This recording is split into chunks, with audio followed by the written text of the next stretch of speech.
What's that you hear? It's the sound of the people. The sound of struggle, resilience, perseverance, and innovation. The sound of sweat, tears, and sacrifice. The sound of a nation's identity and cultural footprint. This is Trinidad. Before European explorers traveled across the Atlantic Ocean, Trinidadian soil was inhabited by two Amerindian tribes known as the Caribs and the Arawaks. In 1498, on his third journey across the Atlantic, Christopher Columbus and his Spanish fleet stumbled upon a beautiful island with three mountain peaks in the distance. Columbus named it the Holy Trinity. The arrival of the Spaniards would mark the end of rural living for the Amerindians and the beginning of a series of raids among European nations. 1797 brought about British colonization of Trinidad and Tobago that would lead to increased European inhabitants of the island. As a result, African slaves were transported in their numbers to harvest sugarcane. In fact, so many Africans were brought to Trinidad during the slave trade that they outnumbered European settlers 5-1. Although the slaves were unable to bring any belongings with them on their forced journey, they did bring with them their rich cultural heritage, a heritage that would undoubtedly impact the way of the people. This rich cultural DNA of West Africans involved drumming and dance that played a major role in their everyday life. Work, birth of children, dedications, rites of passage, marriage, funerals, and religious ceremonies were all accompanied by the rhythmic and spiritual nuances of African drum and dance. Music by these slaves was not only an expression of culture, but a means of communication and spiritual reverence. The British feared that communication between slave plantations could be achieved via coded messages produced through drumming and dance. Furthermore, hand drumming was part of the Africans' non-Christian religious rituals.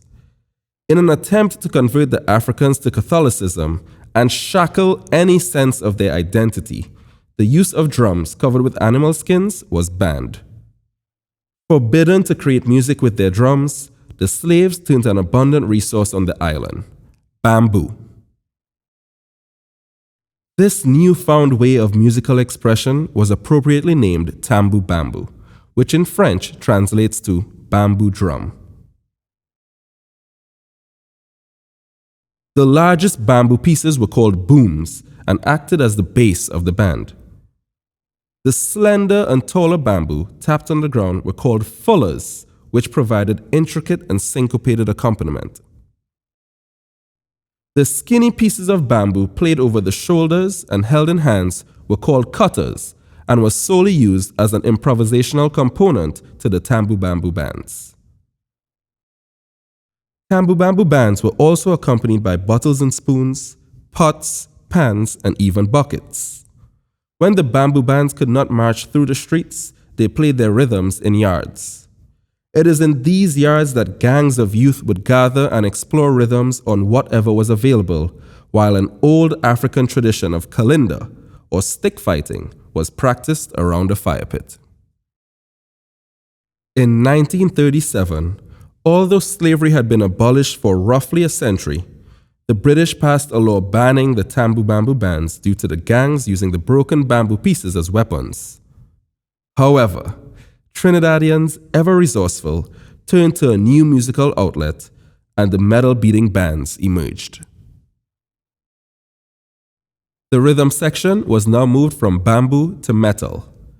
The boom transformed from a large piece of bamboo to a large biscuit tin. The contrary rhythms of the fullers and cutters transitioned to metal barrels of varying sizes. The beating of the metal caused it to stretch over time, resulting in varying pitches. A 3-pitch drum could now outline a simple melodic pattern.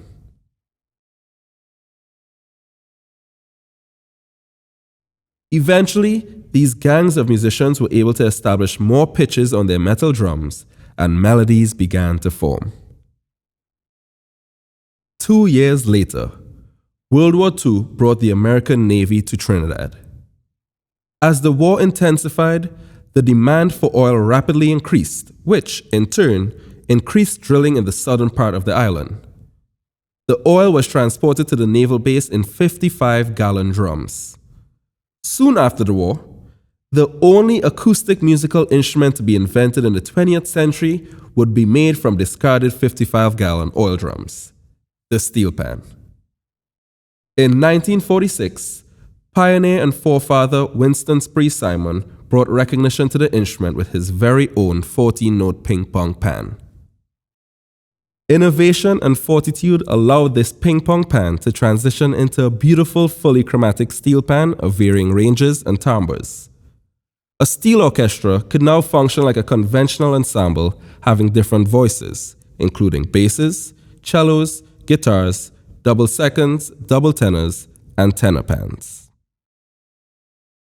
With their musical culture routinely outlawed, the Trinidadians kept their culture alive via storytelling through song.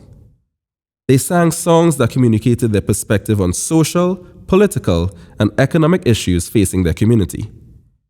These songs were called calypsos, and calypso soon became a genre of music heavily performed by steel bands. Trinidad quickly became a melting pot of cultures in the Caribbean.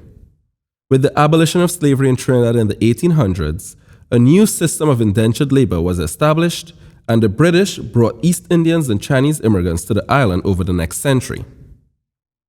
Like the Africans, they too brought their music and culture with them. The popularity of the instrument would grow rapidly as steel bands played for masqueraders during carnival celebrations. Some carnival bands wore costumes that portrayed U.S. Navy officers. This style of carnival costume was called sailor mass, and the sailor dance became a staple of Trinidadian celebration.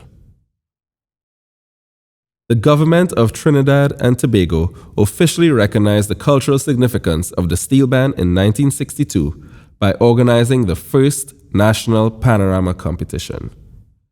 This finally gave composers and arrangers the opportunity to showcase the true artistic ability of the steel pan. The Trinidadians saw no better way of legitimizing their new art form than to play European classical works on their newly created instruments. Steel bands now became present in almost all street parades during the carnival season. In the 1970s, the Trinidadians mixed calypso and disco to form a new genre of music to embody the soul of calypso, known as soca.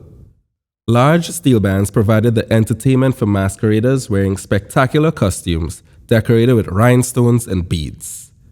A true display of rhythm and dance that evolved from the West African traditions and struggles. During the rest of the year, steel orchestras play multiple genres of music from all over the world. In addition to playing calypso, soca, and European classics, steel bands perform everything from jazz to salsa, and especially American pop music. Steel band leaders and arrangers became more interested in creating original compositions for the instrument by the late 1960s. Musicians such as Dr. Ray Holman and Dr. Len Bugsy Sharp are among the leading steel pan composers in Trinidad and Tobago. Their compositions opened the door and tipped the scale to what was possible on the instrument, encouraging younger artists to push the art form to new heights. Ultimately, the high point of the annual Trinidadian calendar, and for millions of tourists, is Carnival, what many call the greatest show on earth. It is a time when all are united, a time when cultural traditions can be expressed boldly.